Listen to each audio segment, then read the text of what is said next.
যত জড়জগতের বিষয়কে গ্রহণ করছে, আপনার ওই হার্টের উপরে ময়লা জমে জমে জমে জমে মারাত্মক অবস্থা।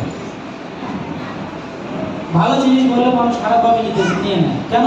হৃদয়টা তো খারাপ হয়ে গিয়েছে, দূষিত হয়ে গিয়েছে। ভালো জিনিস দিচ্ছে কিন্তু জায়গাটা তো নোংরা আছে, কি করবে? ভালো জিনিস দিলে খারাপ হয়ে যাচ্ছে। প্রবাদ বলছেন আজকে যে জল পবিত্র হতে পারে, মানে একদম মিনারেল ওয়াটার, কিন্তু ওর ভিতরে যে রং দিবেন কি ওই রংটা দারুণ। তো ঠিক তেমনি আমাদের হৃদয়টা পবিত্র ছিল, এটা সত্য, কিন্তু এই বিষয় বাসনা, এই বিষয় বাসনা গ্রহণ করতে করতে আমাদের এই হার্ট হৃদয় অনেক কঠিন হয়ে গেছে, অনেক শক্ত হয়ে গেছে। তাই ছিল বাসুদেব ঠাকুর লিখছেন, বাসুর হিয়া পাষাণ দিয়া বিধি কেমনে গড়িয়াছে।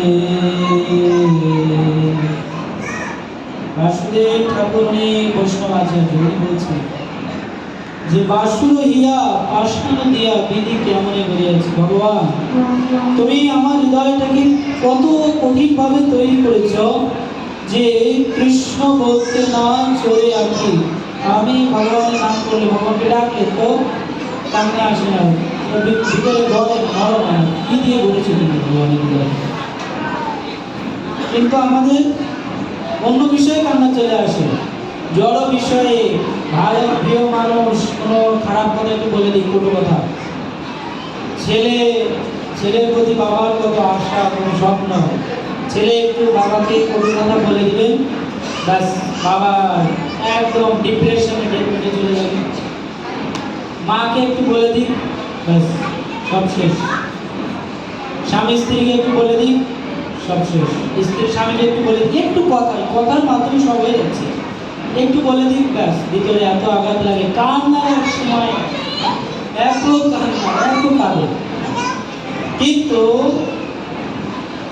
বাসুদেব ঠাকুর উনি বলছেন, বৈষ্ণব উনি বলছেন কি না, আমাদের কান্না তো করতে হবে। কার জন্য কাঁদতে হবে? আপনি যদি জড় ব্যক্তিদের জন্য কাঁদেন তো কাঁদতে হবে, আর না কৃষ্ণের জন্য কাঁদতে হবে। যদি কৃষ্ণের জন্য কান্নার প্র্যাকটিস করেন ডেইলি, আমি আগের দিন আমাদের ভক্তকে বলছিলাম ক্লাস, যে প্রভু